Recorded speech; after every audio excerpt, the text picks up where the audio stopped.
지금 이제 유동규 본부장에 대해서는 그 검찰이 주신문을 4번을 했고요. 또 변호인단이 반대 신문을 6번을 했습니다.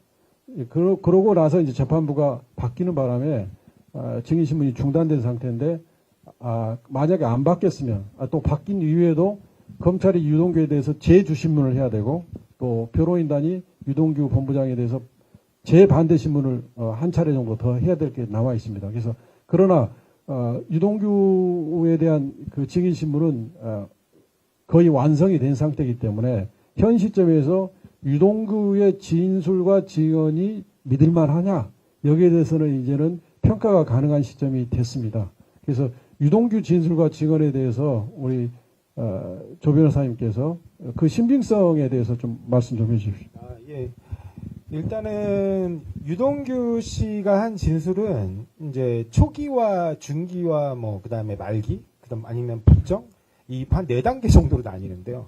그러니까 처음에는 당연히 이제 본인의 범죄를 포함해서 다 부인하는 방식이었고요.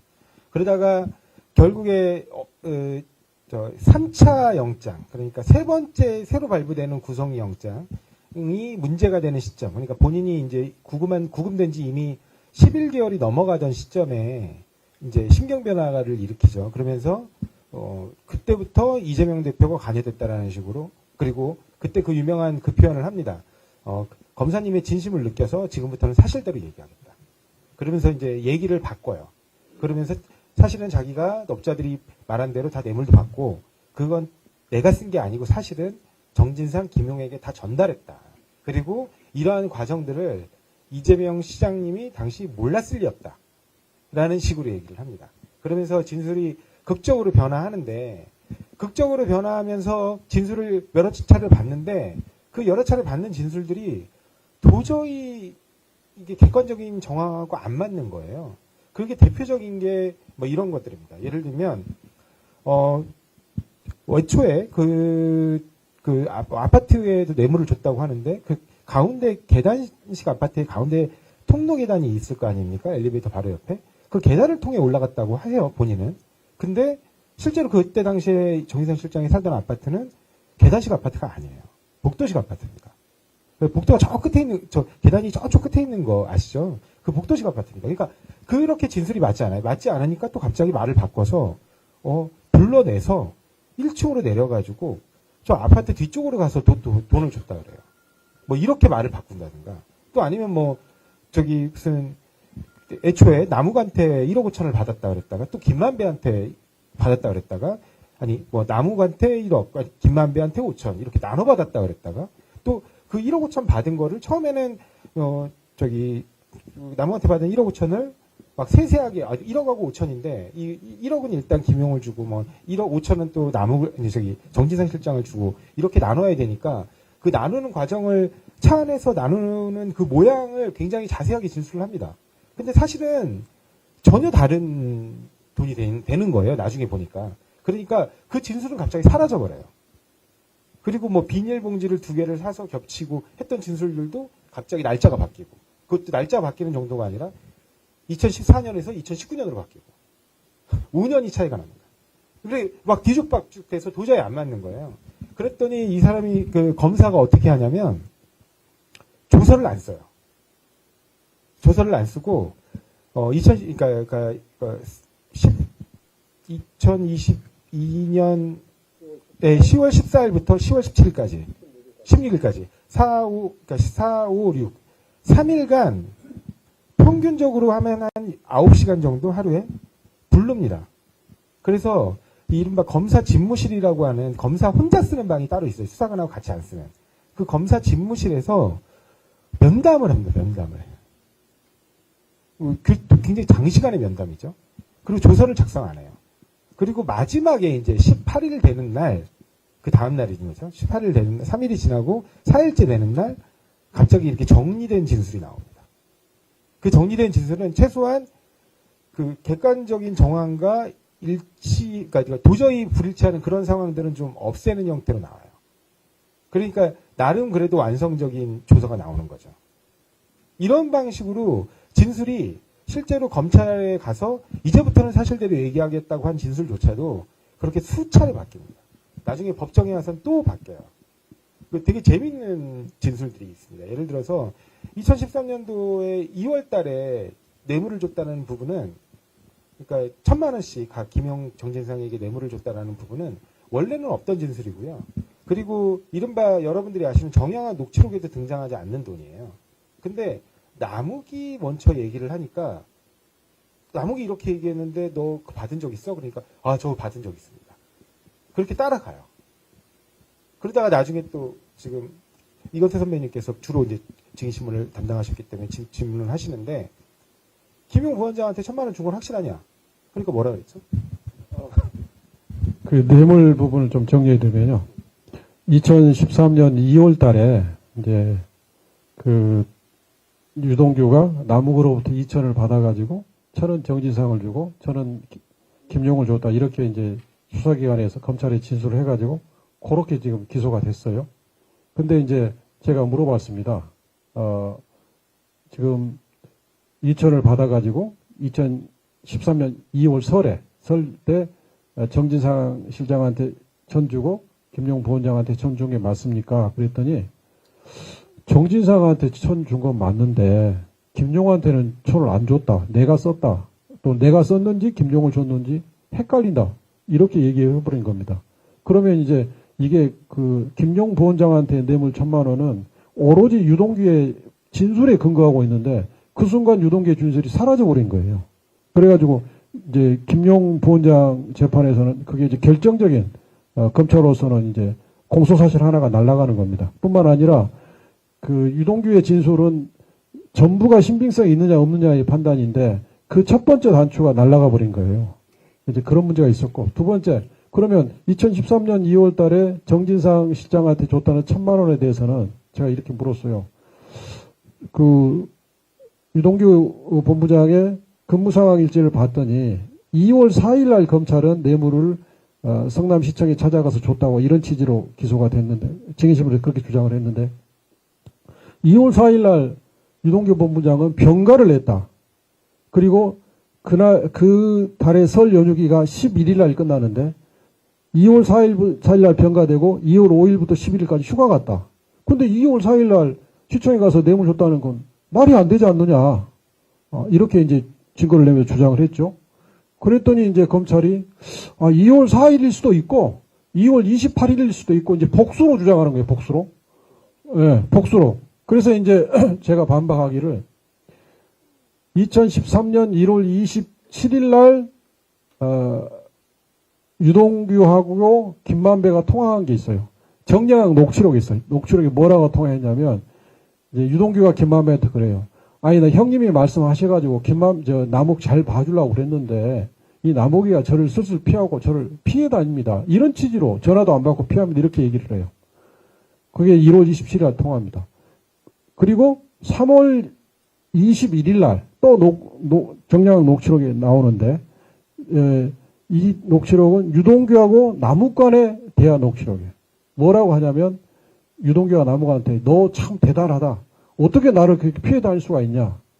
이렇게 얘기를 해요. 그러면 1월 27일과 3월 22일 날 녹취록을 연결해 보면 적어도 1월 27일부터 3월 20일까지는 안 만났다는 게 입증이 되잖아요. 유동규가 남욱을 안 만났다는 게. 근데 어떻게 유동규가 남욱한테 2천을 받아가지고 그 중에 1,000은 정진상을 주고 1,000을 김용 부원장을 줬다는 말이 되겠어요. 이게 그래서 증거에 의해서 입증이 안 되는 겁니다. 또 하나는 재판장님이 이런 의문을 제시해요. 아니 당신이 남욱한테 2천을 받았는데 당신 말대로 하면 원래 말대로 하면 그거 1,000원 정진상 주고 1,000원 김용 주고 그럼 당신은 한 푼도 안 썼다는 거냐. 재판장은 그것부터 의심이에요. 그렇기 때문에 이 유동규의 뇌물 진술이 매우 이상합니다. 네. 두 번째는 2013년 추석 때 무렵에 1,000만 원 준 부분도 이랬어요. 제가 물어봤어요. 2013년 추석에 1,000만 원 준 게 맞습니까? 금액이 1,000만 원이 맞습니까? 물어봤더니 유동규 씨가 뭐라고 하냐면 한 5분, 6분 대답을 못해요. 대답을 못하고 꿀먹은 벙어리처럼 법정에서 가만히 있었어요. 그랬더니 재판장이 기다리다가 지쳐가지고 가만히 생각하다가 대답하지 못하다. 조서를 이렇게 정리하고 있어요. 그래서 2013년 추석도 대답을 못했어요. 그 다음에 2014년 설 때 1,000만 원 준 게 맞습니까? 했더니 1,000만 원을 줬는지 500을 줬는지 헷갈립니다. 이랬어요. 그럼 그것도 무너지는 거예요. 그 다음에 2013년 4월 16일 날 17일 날 16일 날 9천 주고 17일 날 1,000 줬다고 돼 있는데 이것은 그 남욱이 검찰 질서로 보면 남욱이 이렇게 얘기해요. 그때 유동규가 자기 사무실을 부르서 갔더니 내가 아는 지인한테 친구라고 표현하는데 친구한테 돈을 빌렸는데 이 돈을 안 갚으면 문제가 될 것 같다. 나한테 돈을 좀 줄 수 있느냐? 빌릴 수 있냐? 그래가지고 자기가 그때 1억을 줬다는 거예요. 그러면 이 말을 비춰보면 저희들 주장은 이래요. 유동규가 개인의 채무를 변제할 상황이 개인이 갚아야 될 상황에 몰려가지고 남욱한테 돈을 받아서 개인한테 그 빚을 변제한 것이지 정진상한테 주는 돈은 아니다. 저희는 그렇게 생각하고 있습니다. 그런 정황이 많이 나타나고 있습니다. 대표적인 게 그렇습니다. 뭐냐면 3억을 요구했다라고 나오거든요. 녹취록에 보면. 근데 당시에 그 유동규가 뭐 철거업자로부터 3억 원가량의 돈을 독촉받은 정황들이 좀 있고요. 근데 실제로 그 철거업자한테 받은 뇌물로 보여요. 뇌물. 그러니까 이 시에서 운영하는 어떤 사업 관련해서 철거하는 일에 일감을 주겠다라고 했는데 그게 정진상 실장이 또 반대해서 못했다고 합니다. 본인이 법정 직원이 그래요. 그래갖고 그렇게 정진상 실장한테 뇌물 줬는데 왜 건건이 그렇게 다 반대하고 건건이 그렇게 안 들어주는지는 잘 모르겠어요. 근데 어찌됐든 그렇게 해가지고 결국에 그걸 못 들어주게 돼서 한 4천만 원 정도의 술값을 대납해 줬는데 이거를 3억으로 갚아라. 뭐 이렇게 독촉을 받았다는 거예요. 그러니까 이제 자기는 중공무원 신분이니까 이제 이게 폭로되면 큰일 날 상황이니까 겁을 먹었겠죠. 근데 그런 얘기들은 있고 또 공교롭게 아까 지금 말씀하신 대로 빚을 져가지고 좀 갚아야 되는데 3억 정도 마련해 줄 수 있겠냐라고 남욱이한테 얘기했다는 거예요. 원래 그 1억 관련해서는.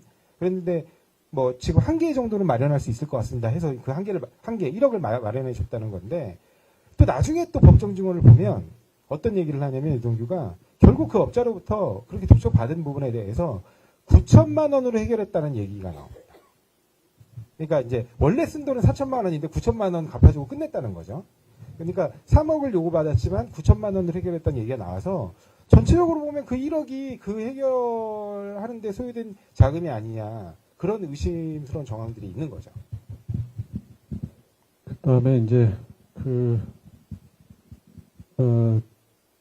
이걸 좀 제가 물어보겠습니다. 지금 이제 정영학 녹취록이 있는데요. 정영학 녹취록이 뭐냐면 이제 이 대장동 일당이 누구냐면 김만배, 남욱, 정영학 이제 이 세 사람이 핵심입니다. 근데 이들이 모이고 논의하고 하는 내용을 2012년부터 2021년까지 정영학 회계사가 그걸 다 녹음을 했어요. 본인의 나중에 혹시 필요할지 몰라서 전부 녹음을 했습니다. 그래서 이 녹취록을 정영학 회계사가 이제 검찰에 제출했고 그게 이제 증거로도 제시가 돼 있는데 이 녹취록의 의미가 이 법의 재판에서 굉장히 중요한 증거죠. 그래서 여기에 대해서 우리 조 변호사님 생각을 좀 말씀해 주십시오. 일단은 지금 말씀하신 대로 2012년부터 2021년까지, 그러니까 이제 이 대장동 사건이 터지기 직전까지 정영학이 그 이른바 대장동 일당들과 자유롭게, 그러니까 굉장히 편한 분위기에서 대화를 나눴던 전화 통화 내용, 내지는 이제 이렇게 현장에서 얘기했던 것들에 대한 녹음 내용입니다. 근데 공교롭게 또 2015년부터 2018년까지는 빠져 있어요. 근데 2015년부터 2018년까지가 녹취가 빠져 있는 이유는 그때 당시에 성남시가 아니라 수원지검에서 대장동 일당들에 대한 수사가 진행됩니다. 근데 그 수사가 진행될 때 정영학이 본인의 이른바 녹취를 할 때 쓰는 핸드폰이나 이런 녹음기기가 있을 거 아닙니까? 그 핸드폰을 압수를 당해요. 그리고 그때부터 이거 큰일 나겠구나 해서 녹취를 중단했다는 게 정영학의 설명이에요. 그러니까 그때 당시에 수원지검 수사팀은 2012년부터 2015년 사이, 그러니까 2014년 말까지죠. 2015년 초까지에 그 녹취 파일을 이미 갖고 있었던 거예요. 거기서 보면 그 정영학 쪽과 그 대장동 일당들이 이른바 검찰 정관 변호사들과 어떻게 유착을 해서 이렇게 어떻게 보면 여러 가지 사건에 개입하고 특히 이게 대장동 일당과 관련된 수사의 과정에 관여했는지에 관한 여러 가지 정황들이 나오거든요. 근데 그 정황들이 이른바 남욱 변호사의 별도의 그 회사 자금 편취 사건을 제외하고는 다 묻혀버립니다. 그리고 그래서 그때 겁을 먹고 18년도까지 중단했다가 다시 2019년도에 어떤 일이 벌어지죠? 이른바 드디어 대장동에 사업이 배당이 이루어지기 시작하는 시점이에요. 그러니까 이 배당이 이루어지기 시작하는 시점부터 또 이 대장동 민간업자들 사이에 내부 다툼이 생깁니다. 서로 돈을 더 많이 가져가고 그 다음에 이른바 로비를 했거나 이미 그러니까 로비 자금을 풀어줘야 될 사람들에 대한 비용을 서로가 서로에게 떠넘기기 시작하는 그 시점에 이른바 다툼이 생겨요. 그때부터 다시 녹음을 시작합니다. 그런 구조고요. 그래서 이 정영학 녹취록은 기본적으로 대장동 일당들이 당시 이른바 성남시장 쪽 사람들을 어떤 시각으로 인식하고 있었는지, 그리고 그 당시에 그 대장동에 걸려있는 현안들이 무엇이었는지, 그리고 그 현안들을 해결하기 위해서 어떠한 형태의 로비 시도가 있었는지를 그 일당들의 입으로 자연스럽게 나누는 대화 과정에 드러나는 내용들이 좀 꽤 있습니다. 그리고 그러다 보니까 거기에 결과적으로 이재명 시장의 당시 시장의 무고함을 증명할 만한 내용들도 상당수 들어가 있어요. 예를 들어서 대표적인 거 기억나는 거 있으면 말씀해 주시죠. 이제 이 정영학 녹취록에 이건 증거 가치가 굉장히 높은 건데요. 그러니까 이런 거죠. 이 남욱동 일당이 유동규한테 뇌물을 주고 뇌물을 줬다는 것은 유동규의 발목을 잡았다는 거잖아요. 이들세에서는 빅뉴스입니다. 그래서 그런 것들은 이 빅뉴스는 녹취록에 다 나와 있어요. 유동규를 하고 어떤 얘기를 나눴고 유동규한테 언제 만나서 뇌물을 주기로 한 게 다 나와 있어요. 그러면 유동규보다 더 중요한 정진상 또는 정진상보다 더 중요한 이재명 시장한테 뭔가 금품이 제공되고 뭔가 이익이 제공되는 관계라면 이들한테는 빅 뉴스잖아요. 이게 정량한 녹취록에 안 나올 수가 없잖아요. 근데 전혀 안 나옵니다. 그리고 유동규가 여러분들이 아는 대장동 그분은 없습니다. 예. 그리고 그 유동규와 남욱 사이에 유동규가 남욱한테 네가 나한테 돈 줬다는 것은 2층이 절대 알아서는 안 된다. 2층은 시장실이 2층이거든요. 이렇게 얘기를 합니다. 그리고 그 2020년 10월 30일 날 아까 말씀드렸던 2019년부터 이른바 이제 대장동 아파트 수익금이 돈이 이제 수익이 들어오는 거예요. 수익금 나누는 걸 가지고 이제 내부에서 다툼이 벌어지는데 그 이른바 노래방에서 이 세 사람이 이들이 만나요. 만나가지고 이 이익을 어떻게 배분할지를 논의를 하는데 이제 김만배가 유동규한테 돈을 이제 유동규 몫을 줘야 되는데 이 몫을 주는 방안을 논의를 해요. 그 보면 아주 적나라한 대화가 나와 있습니다. 유동규 것이란 것을 딱 전제된 상태에서 그러면 하천대유가 가지고 있는 이 천화동인 몫의 이 돈을 어떻게 유동규한테 넘길 거냐 이 문을 논의를 하는데 첫째 증여를 주면 증여세가 엄청 나와서 반 이상이 잘려나간다. 유동규가 나 그 방법은 원하지 않습니다. 그러면 유동규가 회사를 하나 차리고 그 지분을 아무 값어치 없는 회사 지분을 김만배가 비싼 가격으로 사준다. 그러면 김만배가 배임으로 처벌된다. 그것도 안 된다. 막 논의를 하다가 그러면 남욱이 김만배를 상대로 소송을 해가지고 김만배가 그 소송에서 져주면 되는 거 아니냐. 이런 논의가 아주 구체적으로 돼요. 그래서 이것을 보면 이건 그 유동규의 몫이고 유동규가 뇌물을 받기로 약속한 거다는 생각이 안 들 수가 없습니다. 근데 지금 유동규는 녹취록은 그렇게 나와 있지만 녹취록에는 안 나오지만 제가 정진상한테 다 보고했습니다. 좀 이렇게 말로 때우는 거예요. 말로. 그래서 이 정영학 녹취록에 보면 이 사건은 애당초 원래 이제 2021년 10월 달에 그 당시 검찰이 내린 수사 결론은 이 뇌물은 유동규 단독이다. 이렇게 결론을 내린 거예요. 그렇게 기소를 다 했어요. 그 사건이 정리됐는데 정권이 바뀌고 검사들을 싹 바꾼 다음에 새로운 검사들이 갑자기 유동규 말이 변경되고 유동규가 다 보고했습니다. 이 말을 근거로 해서 지금 정진상도 기소하고 이재명 대표도 기소한 겁니다. 그렇기 때문에 이것은 무리한 기소고 오로지 유동규의 입에 의존한 기소인데 유동규의 말은 믿을 수가 없다. 이게 이제 저희 변호인단의 주장인 겁니다. 근데 그 녹취록에 보면 유동규 씨가 이런 말도 합니다. 뭐라고 얘기하냐면 이 김만배가 이제 유동규한테 그런 얘기를 하거든요. 야, 그 집은 그거 다 네 건 줄 알아. 그런 얘기를 해요. 그랬더니 유동규가 버럭 화를 내는 거예요. 아, 그걸 저기 어떻게 합니까? 형님이 얘기하니까 알지. 나는 아무한테도 얘기 안 했다. 작은 유한테, 또 다른 유한테. 이게 유한기 씨를 얘기하는 거거든요. 그 다음에 김에게, 김문기 씨를 얘기하는 것 같아요. 이런 애들한테도 얘기 안 하고 다 비밀 지켰고, 그래서 걔네들은 심부름만 했을 뿐이다. 그러니까 자기가 뇌물을 받기로 한 거는 다 밑에 사람, 위에 사람 다 숨기고, 밑에 사람들에게 불법적인 심부름만 시켰다는 거예요. 근데 어떻게 이거를 알 수가 있냐. 형이 떠드니까 아는 거지. 이거는 정말 아무도 모르게 했어야 되는 거 아니냐. 막 항의하는 내용이 나와.